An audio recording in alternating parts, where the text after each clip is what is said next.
Hello everyone, it's Jay here from the Trading Court Podcast, a Pokemon TCG podcast bringing you anything and everything Pokemon TCG related. If you are looking for Pokemon TCG competitive decks ready to go, including GLC decks, please head over to Pokédex4U.com. Pokédex4U has a variety of decks ready for sale, with each deck being fully customizable and bespoke to your needs. Use the code TrainingCourtTCG for 5% off your first order. Now let's get on to the episode. Hello everyone and welcome to the Training Court TCG podcast, a Pokemon TCG podcast about anything and everything Pokemon TCG related here. Welcome back for another episode, and we have another full house, and we've recorded consecutive weeks. It's a miracle by some way, and we have a full team as well. So again, mentioned Jay here, and I am also joined by Andy, Alex and Kath. Hello. Evening. Hello. So rather than our normal topic of what we've been playing this week, I thought how we did in regionals this week, seeing as we all went and attended and competed at the Liverpool regionals in Liverpool. And it was first we'll obviously talk about our experiences, but just from an overview perspective, it was the largest European event, the regional event. There was at 1,515 masters, which is pretty impressive when you think we just under 750 in January last year. So this time last year there was, so it's doubled. It's more than doubled. So absolutely fantastic to see the game growing. And yeah, I think we'll have a quick chat about how our matchups went, what we ended up playing, how we did in the end, and then we'll talk about the tournament itself in general, about who won it, and kind of think obviously the meta, etc. So a lot to talk about. So going to start off with the person who's probably going to talk the most. So, Alex, how did you get on at Liverpool? So I did better than last year, and I think I played much better than last year. We prepared quite a lot. But I played Charizard EX, which is a very similar deck to. It was a very similar deck to Azul's Charizard.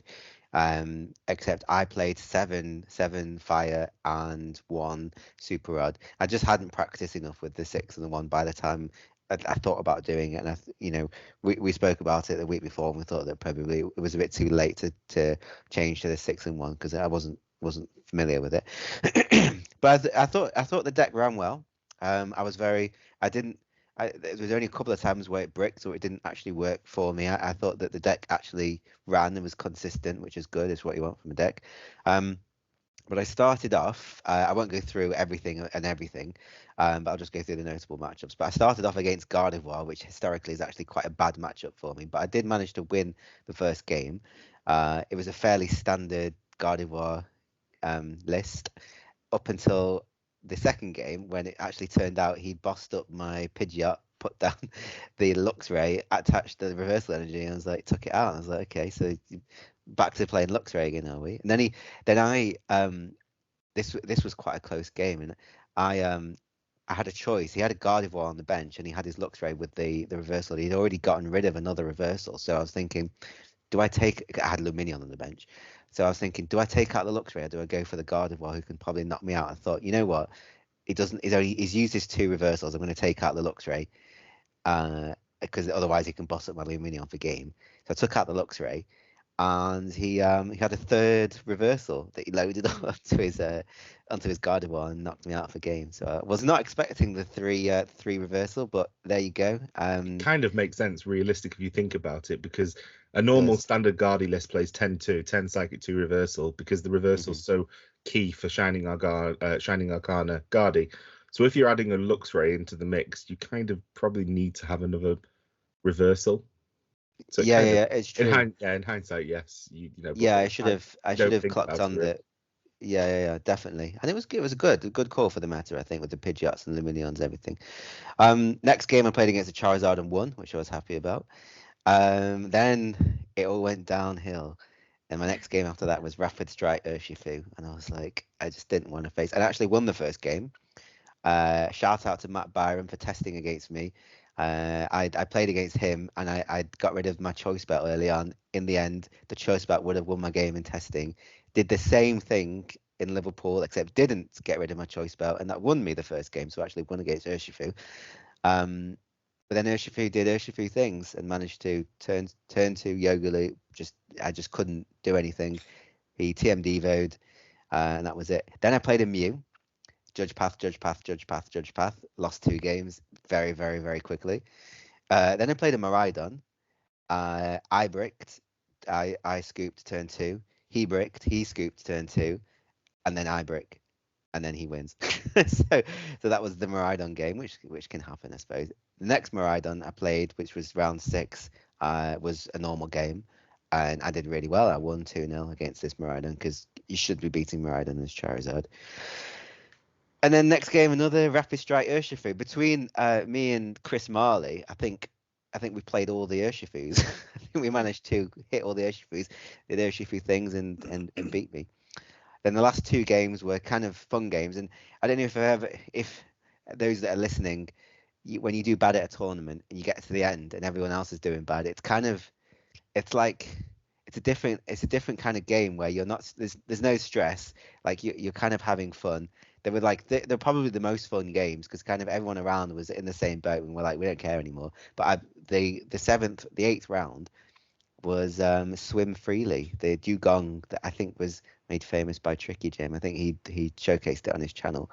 But I prized 2 Charizard EXs, managed to get my own Charizard EX Lost Zoned, and I was like, okay, I'll just get the next Charizard EX, and they were all in prizes. So I was like, well, I've got no attackers, so I scooped. That sounds like someone didn't prize check at the start of the game.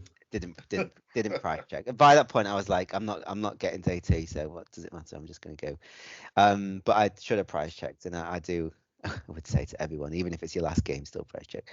But yeah, I scooped, and I went to game 2, and there was 35 minutes left on the clock, and I just figured out that if it goes to time, I need to have 2 prizes left, otherwise I won't be able to take enough prizes because he was single prizer.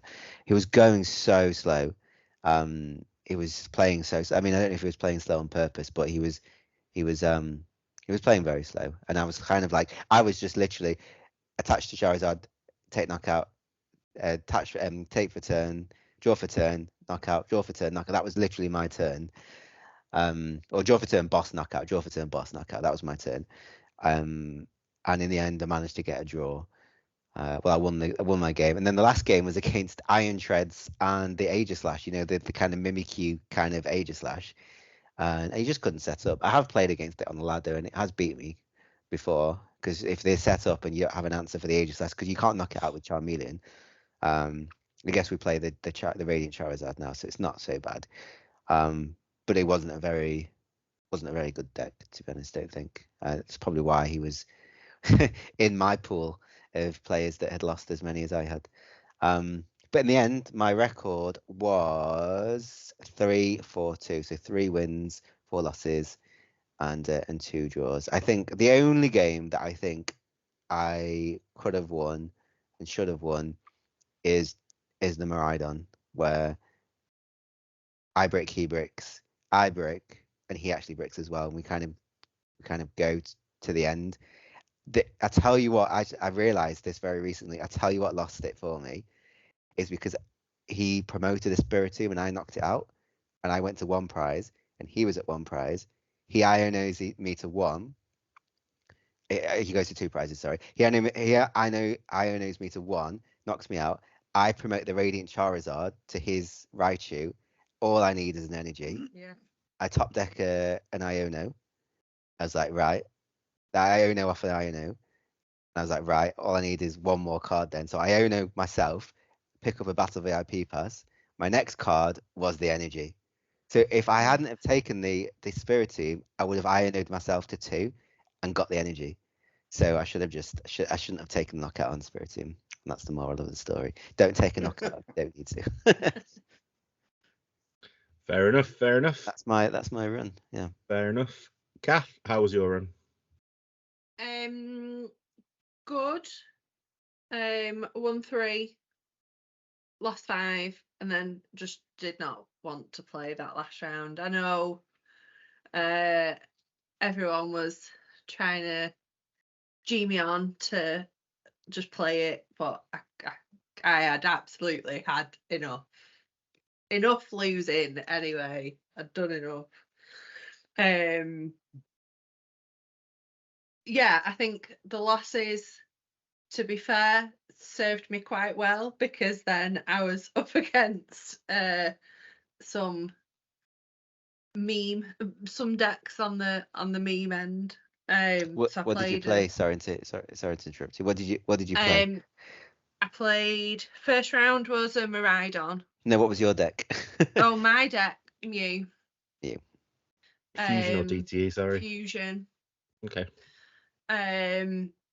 Which actually worked out well, because the first couple of rounds people had Spiritombs, which was fine. I could deal with it once I knew that they had it. Those first games where you don't know if they've got it or not, if you don't just slam it down. Yeah. And my fusion energy is elsewhere. It got a little bit dicey. Yeah, it could be annoying if you've already like, all right, they're not going to play it, but they haven't got it, and then you start scattering your fusion energy onto your Mews. Or yeah, like I would always try and go for Meloetta or Ice Cube turn 1, just to try and get ahead a little bit. But yeah, so first round was a Miraidon, which I had very little chance of winning anyway, because I don't know what was going on with my shuffling, but I could not draw anything. This must be difficult for a deck so known for draw. Well, exactly. Yeah. all decks break though. Mm-hmm. Yeah, and that bricked hard on multiple occasions. Round 2 was a Goldengo. Thankfully he was just opening the Spiritomb, like out and out. I've got it. There you go. That was a loss, but that was a fun game. Round 3 was a win against Miraidon. But the chap, bless him, bricked harder than me, so I actually ended up with a chance at something. Round 4 was Charizard, so clearly a loss there. Round 5 was a win against a Zorobox. So he only got me once with the Mighty Enna, and then played around it and just didn't play my Vmax then. So I was getting by with Psychic Leaps. lots of Psychic Leaps. Needs must. Round 6 was a win against Belly Bolt, which I think for 2 of the games I didn't even see a Belly Bolt, because I just got Ice Cube out and just started taking out tab bulbs. Yeah. Round 7 was Roaring Moon, so again, obviously a loss. And round 8 was a loss against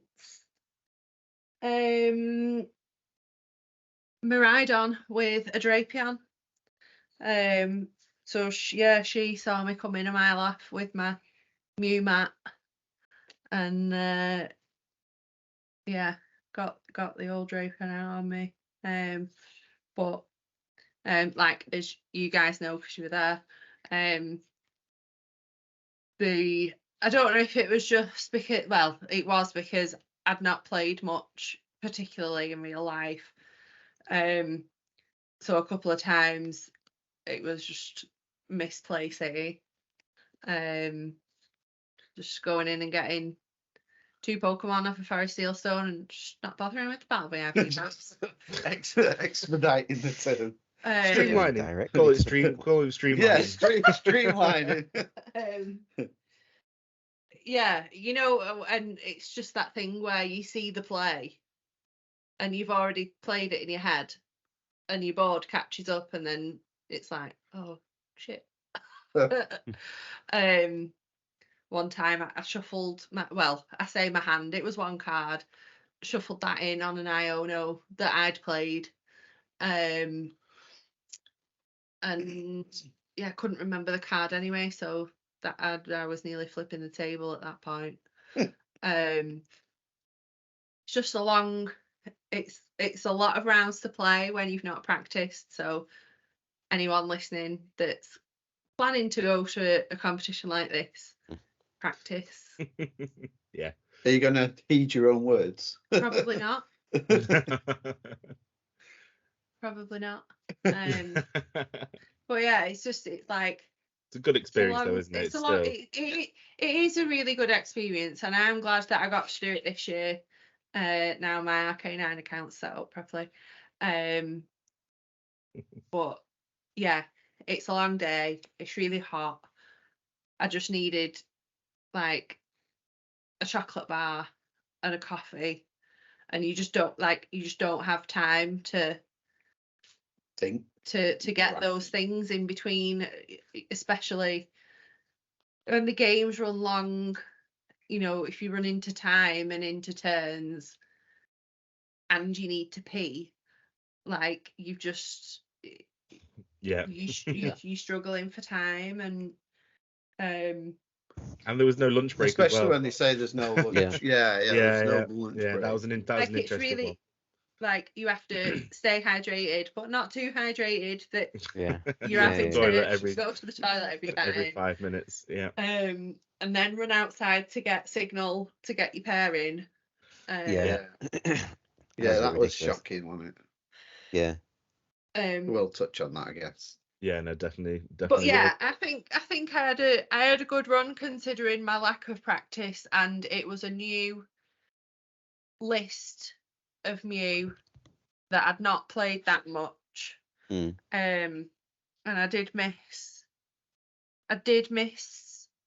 some things that were in my previous list that I took out. Like the Roseanne's backup used to save me so much, but this list that I played this time, there's just no room for it. But yeah, being able to get back that extra fusion energy to hit, the 280 with Meloetta, like it I think that would have, well, maybe not won me some games, drawn me some games. But yeah, I'm quite proud of your result, considering you didn't test at all. Yeah, considering I didn't test. Yeah, I think even the day before when we got to the apartment, I think we played a game, didn't we? And then we were like, carry on. You were like, nah, I'm good. I was trying to I block slided to Alex's Charizard EX, and I'm like, I was like, you can't do that. How many times have I whinged about that mechanic being rubbish because it's just bench protection for that one Pokemon?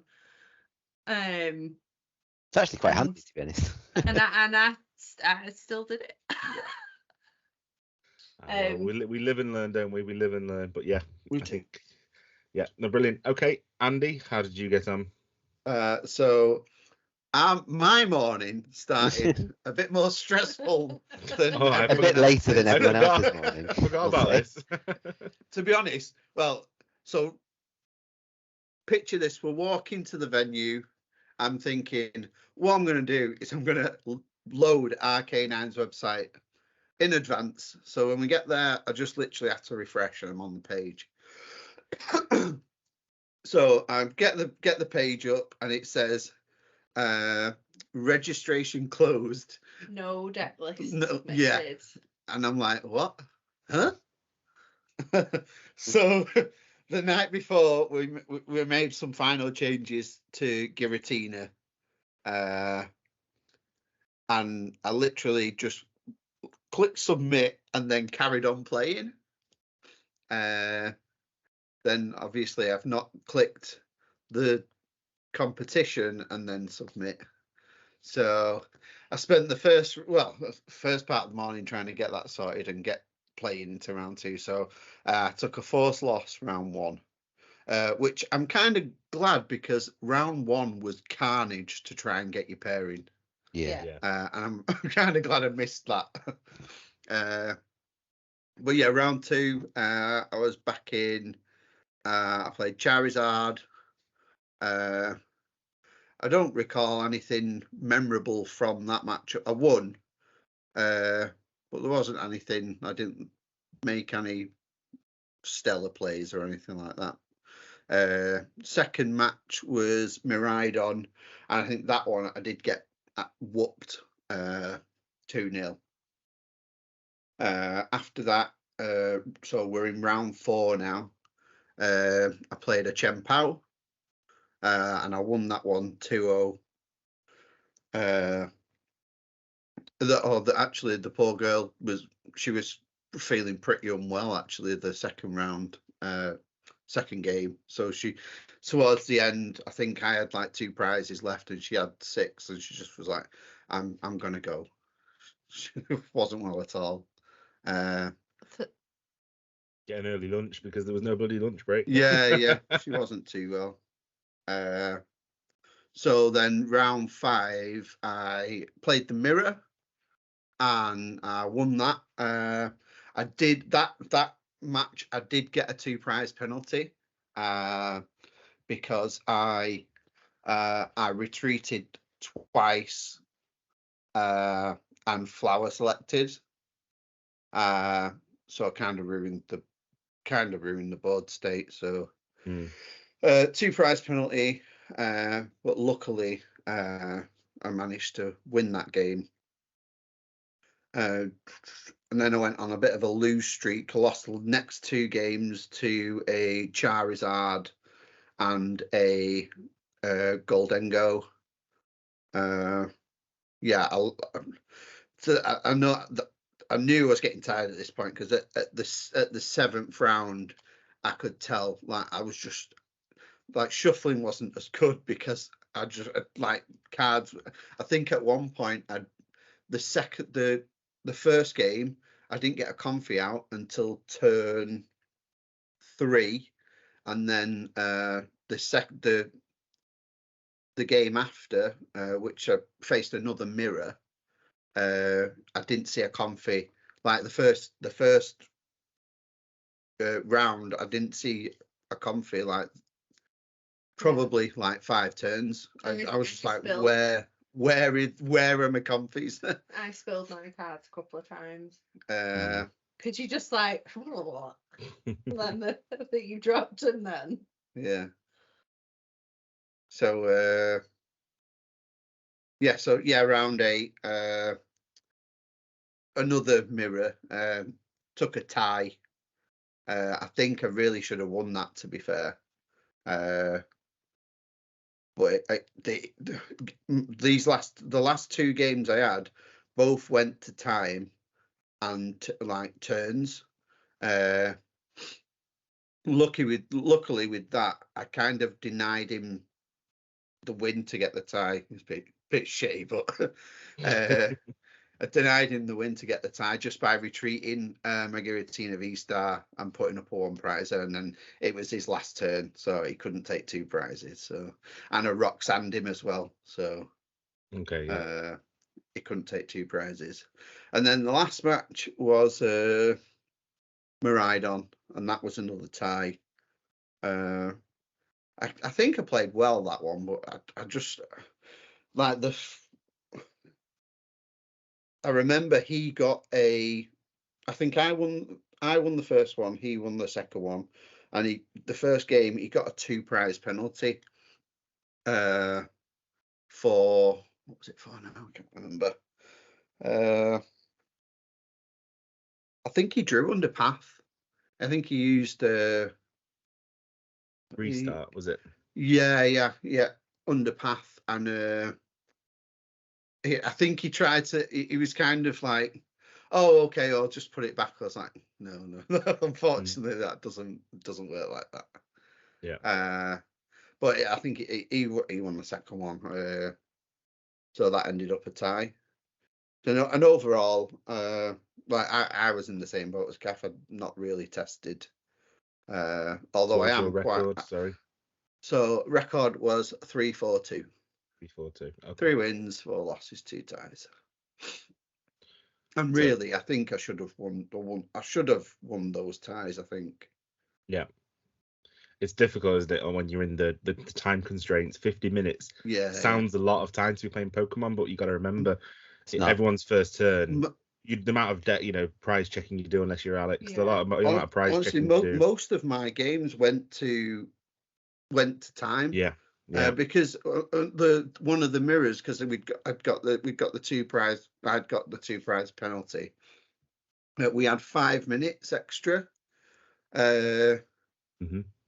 And Tina does usually go to time though.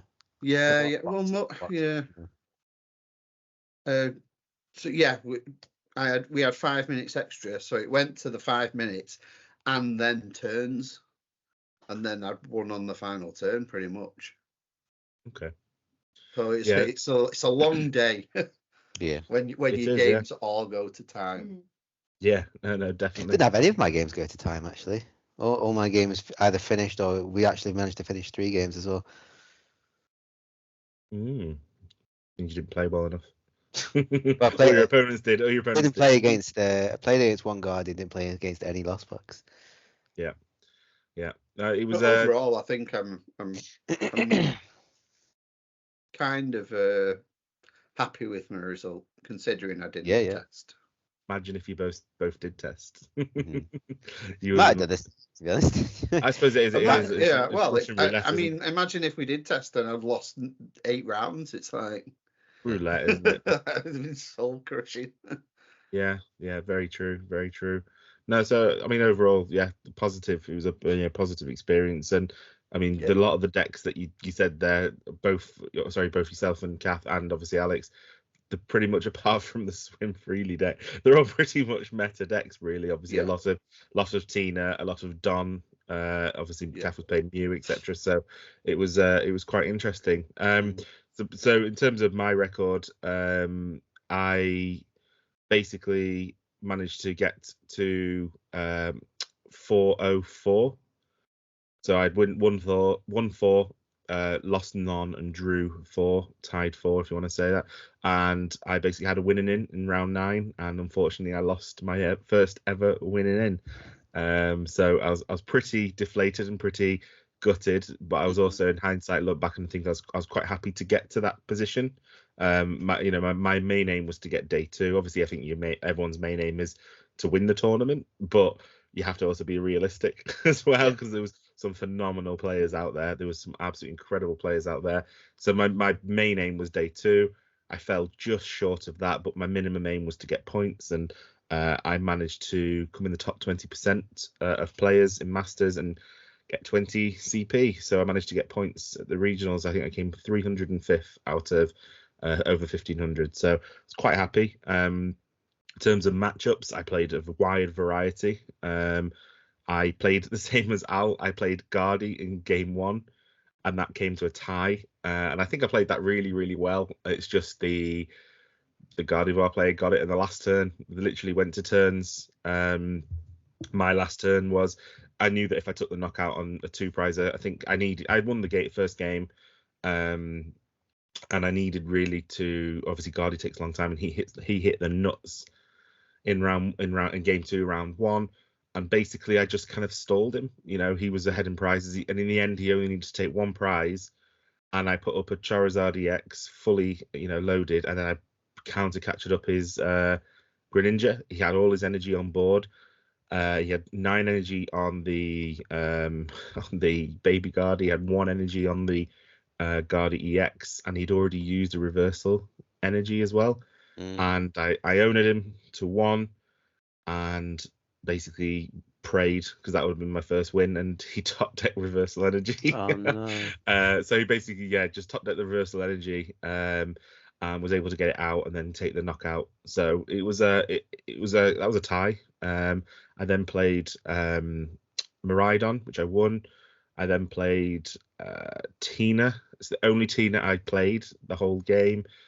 the whole day, sorry, and I tied that one as well. Bit annoying, really. In hindsight, I potentially could have won that one, but I was so worried about the turn one cram that I ended up getting another Charmander out instead of Rotom, basically, in VIP. And if I'd Rotomed, I actually would have won, because we literally drew, pass, he drew, flower selected, pass, drew, and we just both bricked so badly. So in hindsight, if I got a Rotom out, I potentially could have won that one. And then second game, I just absolutely steamrolled him. Third game, there wasn't enough time. I played a new player who, and I didn't experience this much really, but my player in round 4 was playing Miraidon, and turn one hands me every single time. Like my poor Charmander's got hands every single time I played a Miraidon. And in hindsight, there's potential I should have maybe asked a judge because he was slow playing, but not intentionally. But he took a long time for turns, and he managed to basically, again, very similar. He kept putting up 1 prizes. I needed a 2 prizer. I actually passed one turn and just instant charge. I should have instant charge, and I forgot to instant charge. But basically, I just needed the 2 prize, and I needed to boss it up. And he took out my Pidgeot. I was like, it's just purely wait and see now how I get. And he managed to end up having to take the single prizer out. And I just thought, well, no matter what, I win next turn. And he top decked the boss for Luminion and won. And then, he took about 3 minutes to reset up, and we had 6 minutes left, and I was a bit frustrated with that one, but it was a tie. I then went on a winning streak, so I beat another Miraidon. The one I'm most impressed with was I actually beat a Hisuian Electrode as Charizard. That's a really, really bad matchup for Zard, and I managed to win it 2-0. And yeah, that was I kind of felt like, right, I'm on a winning streak now, I can do this. And then round 7, I played Chen Palkia, which was a very, very good deck. It also had the Kyogre from not Lost Origins, Crown Zenith, it is the one that could obviously snipe on the bench. So 180. That's it, 180. Yeah. Obviously, the moment I saw anything water, I was like, right, Manaphy's out straight away. Our first game took 45 minutes, and we both basically went right to the end, and I managed to get it. He then set up again with 5 minutes left, and he looked at my setup, he made me go first. I set up impeccably, one of the only times I actually did, and he struggled to get anything out, and just scooped. He said, "Listen, good luck." So I then went and game 8. I needed a win and a tie to go to day 2. My opponent was a guy called Thomas Williams, who actually went day 2 himself, and also got into the top 50. I want to say definitely top 60. I think got 54th in general. So he did really well, and we actually agreed to ID that round. So both of us would just need a win and in for round 9, which I thought at the time was a good idea. But obviously, in hindsight, maybe I should have played it, but then he probably would have beat me anyway, because he's a very, very good Zard player. But and then in my winning in, it was against obviously another day 2 player, because he won and he got in and I didn't, and it was a Zard mirror. So my first Zard mirror really of the day, and it was rough. Struggled to really set up, didn't get a Pidgeot up at all, and he just hit the nuts again. And he also played a very, very different type of Charizard deck. He played 2 Charmeleons instead of 1, which I've not really seen before, but I did discuss it in testing, leading up to Liverpool, because obviously it's to try and avoid and to beat the TM Devo play. And he also played the Justified Gloves, which won him the game in the end. So I lost to him, but I was very happy. Again, overall, 4-1-4. So I only lost 1 game the entire day. And like Cass said, it's a long, long day. But overall, really, really happy. Happy I got CP, and just onwards and upwards to EUIC now. Again, my goal is day 2 EUIC minimum now. So we'll see, but that's going to be huge. That's going to be a huge event. Yeah, it's going to be harder than Liverpool. Just thinking about EUIC, I guess before we move on to actually Liverpool, does everyone have a deck in mind for EUIC? No. I don't think I'm going to play Giratina. No, well, I can't play Mew. So. Definitely can't play Mew. Definitely can't play Mew. Actually, so on the Sunday, we did a side event. We did a round robin. We did. And I actually really enjoyed playing Miraidon. The dog. And I actually won some points for the prize wall. Yeah, I went Well, you came 2-1. second, didn't you? I think I actually had more fun doing that Yeah. than the whole of the Saturday. I went 0-3 playing. Playing what? Your Roaring best Mead. deck, your favourite deck? So yeah, I might start Maridon. The Maridon hype train. Maridon. Yeah, I think Tina's going to be an interesting one, isn't it? Because obviously it's rotation, it loses path to the peak, and one of the big things about Tina was the 4 path to peaks. Obviously, Vinny, obviously, Roxanne path at the end really. Also, really mist energy. Really, mist energy comes out. Correct, yeah, mist energy now. So if you attach a mist energy to Charizard, you can't be Star Requiemed. Yeah. So I wonder what's going to happen to Tina. Is it kind of had its time? Obviously there's going to be a lot of testing and everything, but it's going to be interesting to see. Yeah, I think it's going to drop off. We've already seen. I saw OmniPoke OmniJ put out a tweet. I'm not sure if you saw it about because it's all legal in Japan now. So the some of the decks that are doing well. It says he's putting a video out by the end of the week. Don't want to spoil it, but yeah, Tina is not even on the list to be honest. So I don't think Don is either. Actually, I can't remember. It's early. That. It's been 5 days to be fair, and everyone thought that Roaring Moon was going to be the OP matter, and it wasn't. Yeah, I think the the two that stand out really post rotation are Charizard, because it loses nothing really. It gains a lot as well. And it gains a lot as well. Don't you? You get the Puffins and you get the mist energy. You lose Mysterious Tail Mew, which is I think is a big loss actually. In that deck, it's so good. But overall, you're losing 2 cards out of a 60 card deck. Whereas like Cap said, look at Mew. Mew Vmax is the whole deck basically. And then the other one is Chen Pao. Chen Pao is, I reckon, going to see a resurgence as well. So time to get your Toad Scrolls Prime out. Catcher and Chen Pao is actually supposed to be pretty good. Definitely time to get your Toad Scrolls back out. So moving on then to actual Liverpool, not just our performances, actual the overall on the day. We beforehand, obviously we kind of had an idea of, well, not an idea, we kind of had a discussion about what we thought would be prevalent. Obviously, ideally the top 2 we were bang on with. I mean, Zard and Tina were just everywhere. And then I think we had internally we thought maybe Mew would be quite high up as well. A lot of Europeans love Guardy. Obviously Tord, not to spoil anything, but Tord went back to Guardy. There was quite a few people that came over. I think James Cox came over from Australia to play Guardy in Liverpool as well. So there's quite a lot of people thinking Guardy was up there. I think even Shay said, and I think even on obviously he was casting, said I think he thought that Guardy was going to win. Unfortunately, it didn't. But if we have a quick look at the meta share now, I'm just going to share my screen. Can you see that? Yeah. So this is obviously taken from Pokemon's official stream. So this is the deck analysis from day 1.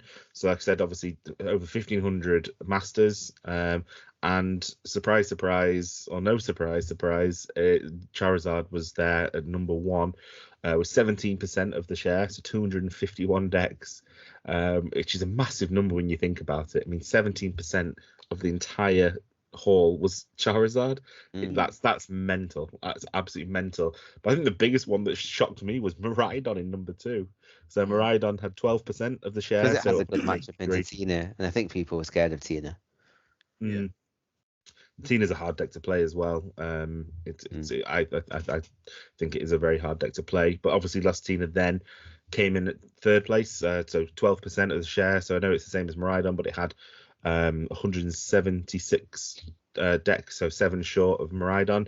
And then the other big surprise was Roaring Moon. Now, I think we all thought that Roaring Moon was going to be there. We knew it would show up. Yeah. It would show up, definitely. And I think, obviously, when we looked at Charlotte, it crept in. And obviously, Ross Cawthorne playing it as well, an ex-world champion and top 18, and everyone's just, really, really enjoying it. So I thought, it would definitely get into the top 10 of deck analysis, but the fact that it got 4th above something like Mew, which realistically this was I know there's still some tournaments still to go. I know there's Dortmund still to come, but this was the last UK tournament for Mew. So Yeah. I thought Mew would be everywhere. I genuinely was worried about it. But it came in sixth place with 8% of the share, 125 decks, with Lost Zone Box coming in fifth with 9%, and Roaring Moon came in fourth with 9% as well, but 141 decks.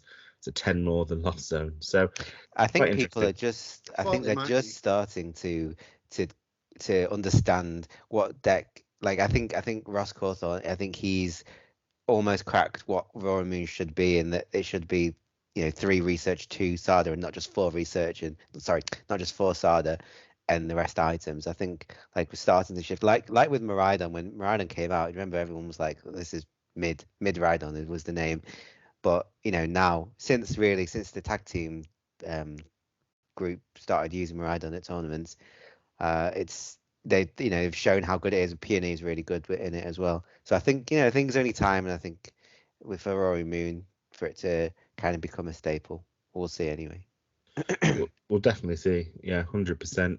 So then if you look at day 1 and then we scroll down to day 2, so that's obviously quite substantial. So obviously Zard still stuck at the 17%. So 25% of the decks that made it into day 2 were Charizard. Again, Tina, we're not surprised at that. It increased, the conversion rate was quite good there, so it increased so to 15% of the deck share was Tina.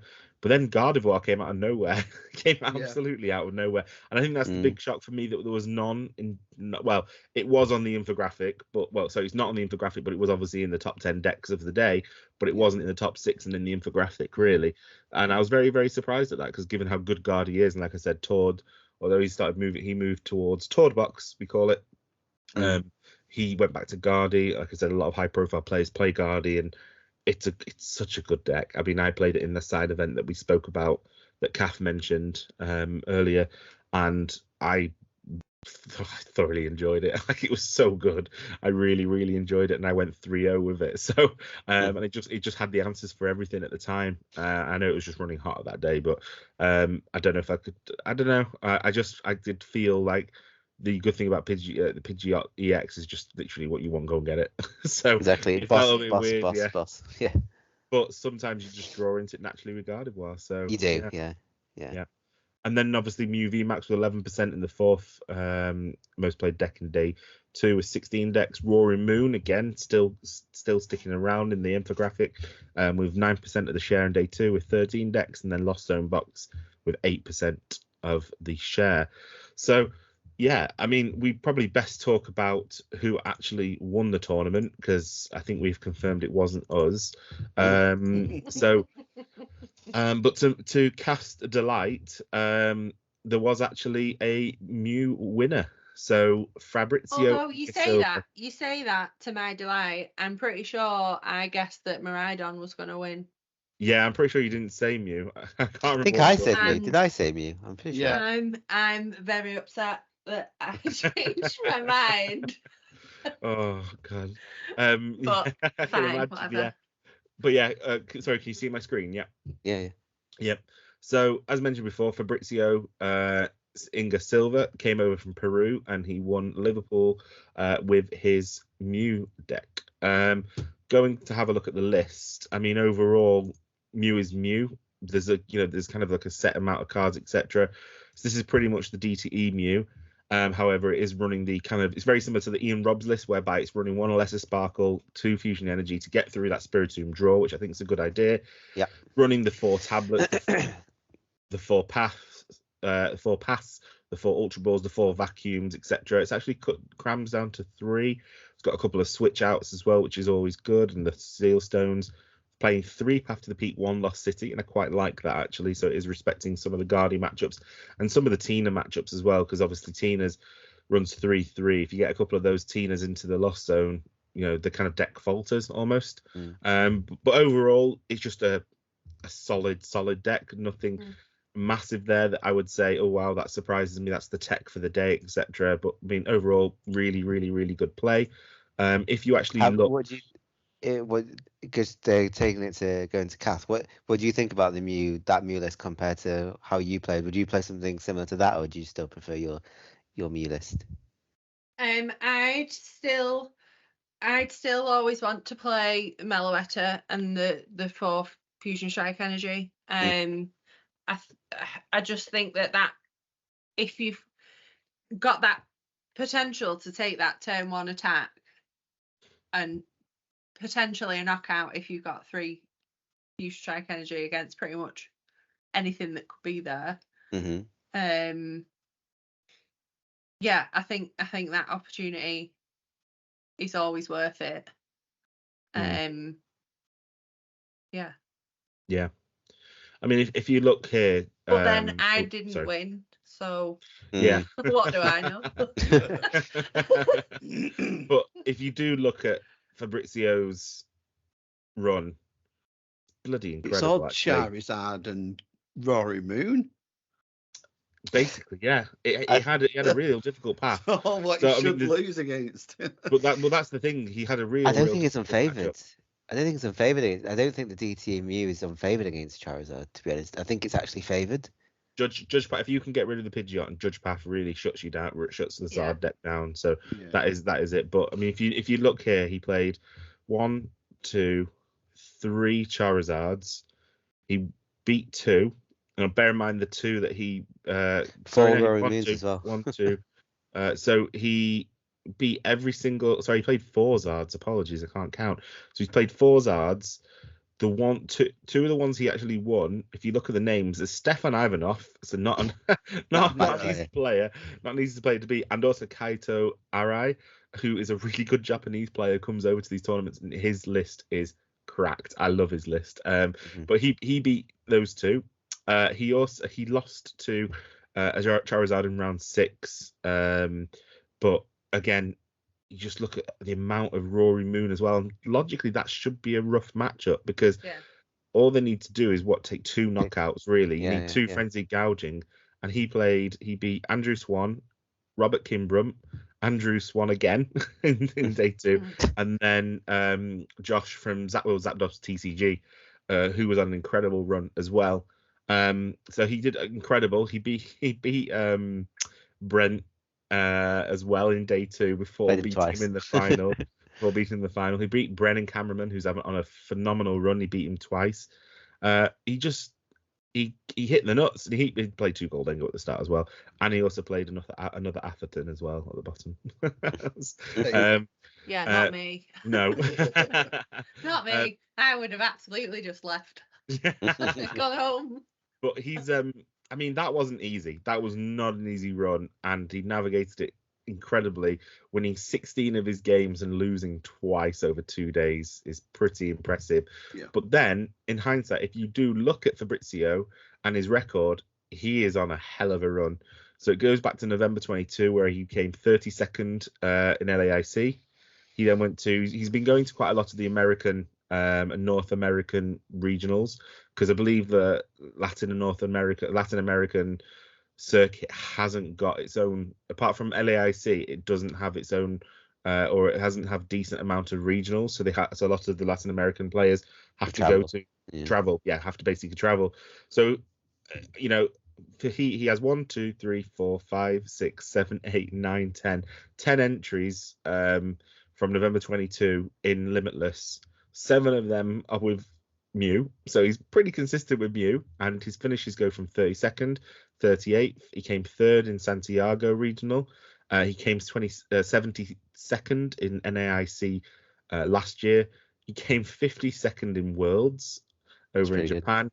Curitiba came 16th. LAIC this year, he came 9th, and then Regional Liverpool, he came 1st. So he's been absolutely smashing it. The other 3 times that he did play, and he got 3rd in Santiago and everything, that was just lost zone box. So, but overall, congratulations to Fabrizio, fantastic achievement. And as we mentioned before, obviously he played Brent Tonneson twice. Brent got into the final, and he was playing Lost Zone Tina. I mean, the big thing at this moment in time when you're looking at this list and looking at Brent's list is there's no Pokegear, no Spiritomb, and no Manaphy. Yeah, a lot of people playing 2 Pokegear now. Yeah, I still only play 1. I still think it's necessary because it guarantees you want to be colressing every turn, don't you? Yeah. So, but again, who am I to say that? Because Brent came in the finals and he came second. Again, no mana fee. You'd think that you could be punished. No Jirachi for the mirror, but I don't really ever see Jirachi in there. And again, no Spiritomb really, which may have actually helped him in the fight. It helped me against Fabrizio, exactly. But again, we're well done to Brent as well. Go back to his list. So it seems he's playing for Path, which a lot of teams play 3. I'm just thinking that's a lot of cards to swap out, isn't it? The mana fee Jirachi and 2 Pokegear. It doesn't play Jirachi. No, I'm saying so. It must what have. Would you take out? What comes out so you can play them? So he took a grass energy out. He's got 3 water energy as well. So he's taken the grass. Usually, well, to be honest, the majority of this recently have been playing 4 jet, 4 psychic, 3 grass, 2 water. And it's so it's gone up maybe. And no, but if you look at if we go back and have a look at Vinny's list from Charlotte, that plays 4 path, and it actually even plays Avery as well. Yeah. Oh yeah. Let me just get that list. I was gonna play Avery. Did you wish you did, or no? I'm glad I swapped it out for the Spiritomb. Oh, he played 2 Sableye as well. So Fabrizio played 2 Sableye, whereas Vinny played 1. Yeah. Also, Vinny played 3 Nest Ball and 2 Pokegear and 1 Counter Catcher. And obviously, I think there was 2 Counter Catcher in Fabrizio's list. Yeah, and 4 Nest Ball. So a little bit more consistency, maybe. I guess. I suppose there's more consistency there. But overall, the lists are pretty much very similar. They're just give or take. I think the 57 cards are pretty much set now in stone. Yeah, pretty much. And then it's just a kind of like the swing of the 3 cards. But I think that was very similar to Charizard. I think that's probably something I didn't mention really, is I played a little bit different to you, Al. I played the 6 energy 2 Super Rod, and I really enjoyed that. I found it absolutely fine. And I think the only other tech we put in was Roxanne. We played 2 Iono Rum Roxanne, and it helped. It did help. Yeah. And I know that we obviously did a lot of testing and a lot of discussions beforehand, and a lot of the conversation was, what happens if you have a brick early game and you get Roxanne? That could be an Iono, you could have reset yourself, etc. And it did happen to me once, but luckily it was just once. So to be honest, if you start with Iono only, and that's your only draw supporter for turn 1 as a Charizard player going second, usually you're not going to draw into Rare Candy Pidgeot or Rare Candy Ultra Ball, or usually you don't draw into the combo of Iono. It's not. You need Arven. So I think even if you do have that Iono, sometimes it can just result in a slow start anyway. So those are just instant charge. Yeah, fair enough. So then moving on then to third place, Brendan Cameraman came 3rd place with his variation of Sablezard. So again, this is a bit of a different normal Sablezard list because it incorporates different kind of techs. So it is a tech I did see, and I know one of our testing group, Ollie and Chris were contemplating putting a Roaring Moon EX in because it just helps with the big attackers. It's that big one-hit KO.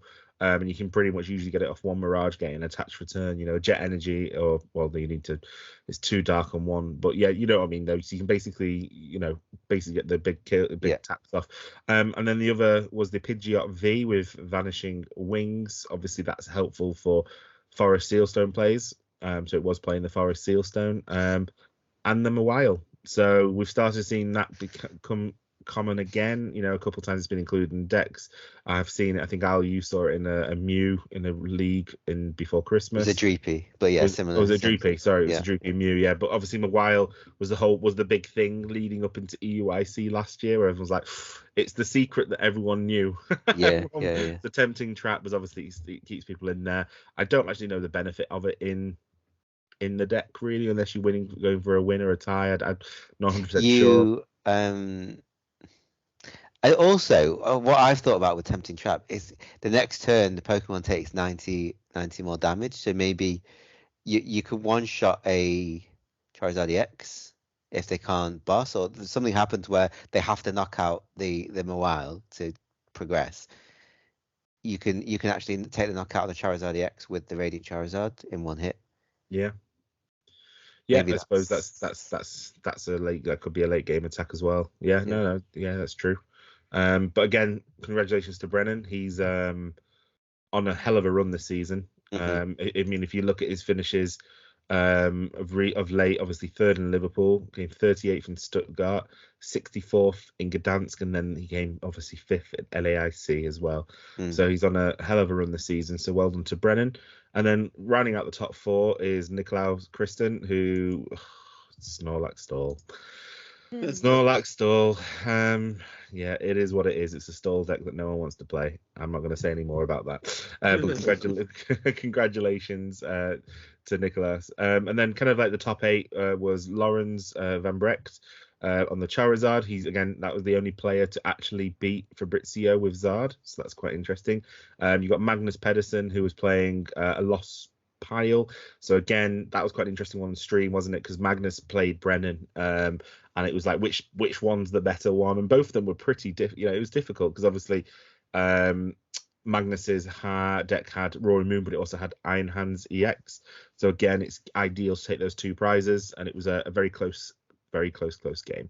And then rounding out the top 8 was Gavin Irving in seventh place, running the Tina, and then Kaito, which we've already spoken about, rounding out the top 8 with Charizard. Again, quite a few big names knocking about. Like I said, Zapdos TCG. Josh, he got 11th place. Conster Kalama, a previous regional champion, got 10th. Mentioned Todd before, he got 16th with Gardevoir. James Cox, like I said, came over from Australia, got top 22. It was just overall, it was absolute stacked, I thought. It was quite a big stacked competition. I think the only other deck I really want to talk about, and I have to find it, is one that was on stream. We were like, what? And it came 26. Oh yeah, it came 26, and it was not even an arc pile because it was arc. Well, it was technically was an arc pile. It's arc pile. Arceus Rayquaza VMAX. That was played by Liam Bird. Radiant Heatran as well. Yeah, Radiant Heatran. So it was played by Liam Bird. Really, just like 26. What? That's it. I'm looking at the screen like, is that Rayquaza? Yeah. So the list is up here now, and for the listeners who can't see the YouTube screen or the screen, it plays a 4-3 Arceus V and V Star. It plays a 3-2 Charcadet Armor Rouge line, a 2-2 Rayquaza VMAX line, 1 Delphox V, and 1 Radiant Heatran, 1 Drapion V, and 1 Mew EX. And then the usual tropes of obviously Research and Iono. I had the Choice Belt, which is in there. And then obviously it uses Magma Basin. So Magma Basin is absolutely fantastic for a Radiant Heatran because, again, I think 70 for each damage counter, isn't it? 70, that's it, 70 for each damage counter. So for 2 turns using Magma Basin, you're putting 40 damage counters on. So that's 280. An extra turn is 420. It's crazy. But exactly. But also add a choice spot that knocks out a Mew VMAX for 3 prizes. So I don't know how well he did. I mean, I say how well he did. I know how well he did. He came 26. I meant how often that came off. But I liked the maths element of it. But realistically, I played the deck a couple of times on the ladder, and they've always got the Radiant Heatran off. And because you don't target it, you don't go for it because it's just a 1 prize, and you want to go 2-2-2 against Arceus. But then they just do 420 to your Charizard, and you're like, well, yeah, that's the end of that then. But again, if you look at Liam's list, Liam's matchup spread. Mm-hmm. He played against quite a lot of Mews. He played 4 Mews and he won 3 and lost 1. He also played 3 Snorlax stalls, where tying 2 and winning 1. Played Tina. He lost to Zard. He lost to Tina as well. Played a Sablezard, Ufe Axelson, played another Lost Box. He played Owen Cameraman, Brennan's brother, who was playing Arc Regigigas, and unfortunately lost to Alexander Domek on the 15th round to a Roaring Moon. But overall, I mean, it was impressive. Stream, he was on that was one. on stream, yeah. Interesting, definitely interesting, and one definitely to talk about. And I think that's going to get. I think, yeah, like I said, you probably see a lot on the ladder now, because I do think the whole meta kind of moves towards what's been played. So yeah, it's definitely interesting. I'm looking forward to seeing how, if there's any more random concoctions before rotation. So that was kind of it for Liverpool. I think overall, I think it was a really positive experience for all of us. We knew a lot of people there. It was great meeting a lot of the listeners that we met a lot of listeners. We met some of our guests in person as well. Shay, Joe from Omnipoke, etc. And we had a real good showing, I thought, from the Northwest. There was about 30-40 of us there, I think, taking over one corner, it felt like sometimes. And overall, I think, there was quite a few people. I think one of our mates, Safwan, from Fanboy, he cut day 2. So well done to Safwan. He was playing the Guardi list, which was really, really good. And then obviously, we've mentioned Matt Byram. Matt Byram got top 250. Same with C Long, who's another friend of ours. So overall, I think we had a good showing, and the Northwest is definitely getting better. There's a lot, and I think also from our community aspect, I think, like I said, we met a lot more people there.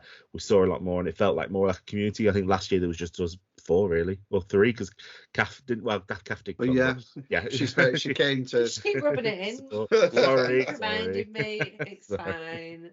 It's all history now. It's all history. But yeah, I mean, overall, really, positive experience. Had an absolute blast. Stressful day. No lunch break was weird. The signal in the venue was horrendous. You have to just scran your sandwich as quickly as you can in between rounds. Yeah, exactly. Yeah. The ID, I was so grateful for the ID, because I was able to sit down and have a drink for the first time and not have to worry about that takeaway pizza we got though was pretty good. Elite. I think we'd literally we got pizza and beers afterwards. Well, I think we got out of the venue 9:30ish. We got the venue 9:30. We got to the flat back. We got back to the flat about 9:45. I think we were all eating pizza and had beers and in bed by 11. So, and it was a really, really long day. But yeah, overall, apart from the signal, but that's convention centres for you. They need to invest in this like the Wi-Fi system, or at least a 5G receiver or something. It's like, well, it seems in this day and age, it's like, come on. Did you hear about One Piece? One Piece was on the weekend as well. They had their first ever tournament, and that apparently was like 3 or 4 hours late. Delayed. Well, yeah, at least we don't play One Piece. Yeah. Silver linings and all. But yeah, no, I mean, I think what it's done, it's, again, for me, I didn't need any excuse, but I'm really looking forward to EUIC now. I'm reinvigorated. My whole point when on a personal, perspective, when I set out for Liverpool this year, my point was to better than last year and show my actual improvement. And I think that was the whole basis of this podcast, really, to show our journey of how we went from, basically not even knowing what anything was. I didn't even know what an ID was. I didn't know how to even, I didn't even know like what, any of that element was, to show how we're going now, and we're competing and we're getting the wins. And, we are, I mean, I'm thoroughly enjoying it. I know you guys are, and hopefully that just leaves us to a positive, result and also experience at EUIC, which I reckon is going to be over 2,000 people at EUIC. It's going to be a big one. 1,500, wasn't it? 1,800, was it? No, it was 1,500 masters, and then you obviously have it was 1,800 TCG overall. But I mean, it is interesting to see, because obviously the Pokemon Company International, they revamped the whole prizing process, and obviously it's kind of like to incentivize players traveling and actually going to these tournaments, because the more prizes are, on offer, and also your world's invite, you're not just getting measly points now. Because I'm pretty sure we spoke about it on the channel last year at some point, that Piper, the North American player, won a regional and she still hadn't qualified for Worlds, which is just ridiculous. Crazy. So glad they've changed that, and obviously we've moved onwards and upwards, and there's they have changed the amount of kickers. So obviously, because of last year the top 50 got points because there was only 750 players. This year top 512 got points. And they updated the kickers for ICs now, so I think you have to be in the top 500 or top 1,000 at IC to, if there's over 2,000 players, to get points. So I definitely think they've incentivized it. 500 points is still too much in my opinion, unless you can afford and can put the time away to go to more ICs and regionals. But overall, yeah, a really, really positive experience, and I think it's got us all excited for EUIC, and hopefully it's got Andy and Kath playing a bit more. We'll report back on that in the episode as well, don't worry. I mean, considering that we could play really whenever we wanted, we could play each other. Yeah. Yeah, you've got we just ideal don't. situation to play. This is the only time we speak to each other. My wife won't play with me. She cheats. I'm training my son now. My son's just got the Battle Academy, so we're starting to play games. But he went and complained to his mum and said, "Daddy takes it too seriously." It's like Daddy's training a winner. Project Tord. That's what we want to call it. Project Tord or Project Azul. To change his name. Definitely. I mean, yeah, you can de-poll it now. Azul Tarrant. I'll go on that. Right. Tarrant. Exactly. So yeah, no, I think overall, I think it's actually done all of us. I know, like I said, it was a long day, it was tough, etc. But I think it definitely incentivized everyone, it reinvigorated everyone, I believe, as well. And yeah, I said I was going to take a break to play, and probably not. But I mean, I played last night, so I definitely didn't. I definitely didn't. So and I'm looking forward now to rotation. Obviously, we've got rotation on the horizon. So Temporal Forces releases mid-March, and then obviously the first day of rotation. So E-Block's all gone. So is a UIC, so no more Path to the Peak, thank God, or Battle VIP Pass. I'm looking forward to it. Obviously, Alex mentioned get your puffins for UIC. Get your puffins ready. But obviously, Alex mentioned, a friend of the channel, Joe. He has been looking at the tournament data from the City Leagues, which is essentially our challenges almost, and cups. He's been looking at City League results. I'm going to get, obviously, it's early days, but I think a video coming out there, so definitely keep your eyes on that.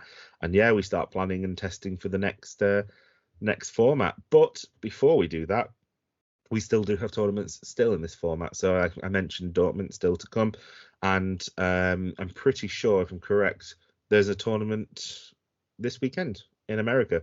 I want to say Knoxville. Knoxville. Yeah. So Knoxville's this weekend. So again, it's going to be interesting to see how the meta is affected by Liverpool, because whilst we just think it's EU and the Americans have all the tournaments, etc. I saw Azul did a whole stream just watching Liverpool streams and talking about what his thoughts were, etc. So the EU meta definitely does have an impact on the North American meta, just in the exact same way the North American meta has an impact on the EU. So it's definitely an interesting time to be a Pokemon TCG player. And before we finish, I'm going to get everyone's predictions for Knoxville then. So Alex, who's going to win? I'm going to say who. I'm going to say what's going to win Knoxville. I'm not going to say specific person. I think Tina V Star is going to win. Okay, so it's going to take 3. Okay. Yep. Andy? I'm going to go... I'm going to say Miraidon. Okay. Kath? See, now I'm going to have to say Mew, because... You have to know. If I don't say it, it wins. And if I do say it, it doesn't win. But yeah, just on the off chance that it's Mew, I'll say Mew. Okay. And I'm told because it's going to be one of the last chances. Yeah, I get to say Mew. So it is getting there. Yeah, it is getting there. I'm going to say I'm torn between Guardi and Zard. I'm going to say, because there's going to be more. If there's more Miraidon for Tina, that feast on Guardi. I'm going to say Zard. Zard's going to win it. Fingers crossed. Okay. Oh no, fingers not actually, because it doesn't matter anyway. I was going to say fingers not because it impacts the meta, but I mean, I've not got another tournament until EUIC anyway, and that's a whole new meta. So just make a difference. We've all chosen decks that beat each other. So Zard beats Mew. No, Zard doesn't actually beat any of them. Zard beats Miraidon, Miraidon beats Tina, Mew beats Charizard. Tina beats Charizard. Yeah. Okay, beats everyone. So for the last segment, that's why it's going to win. All right, Alex. The last segment of doesn't stop talking. The last segment of the podcast, we're just going to go back to an old classic of ours, so RTFC. So we're going to do one this time, and I'm going to put it straight onto Alex because he, I'm sure, had to read what Swim Freely does when he flipped it over at Liverpool.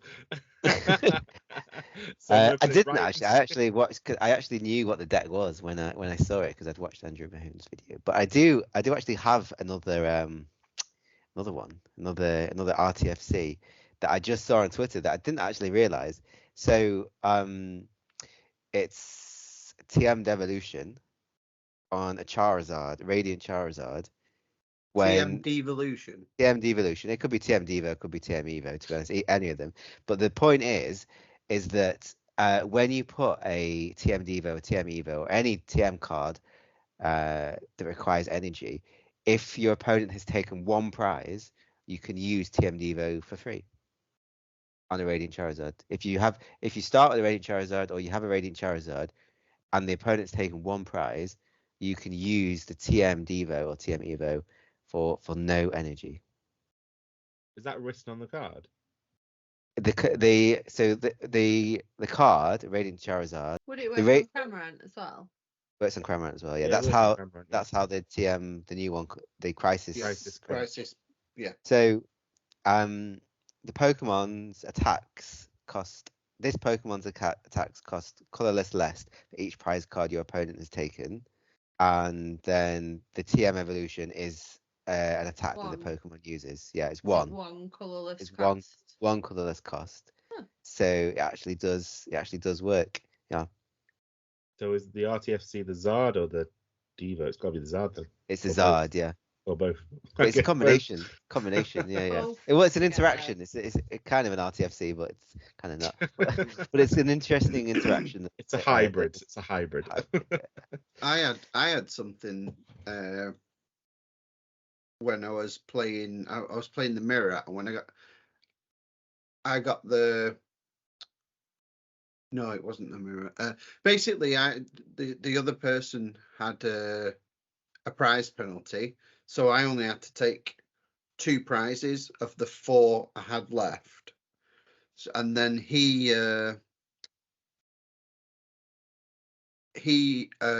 Iono, so I had to call a judge because I wasn't sure if I only had to take 2 from Iono or 4 from Iono.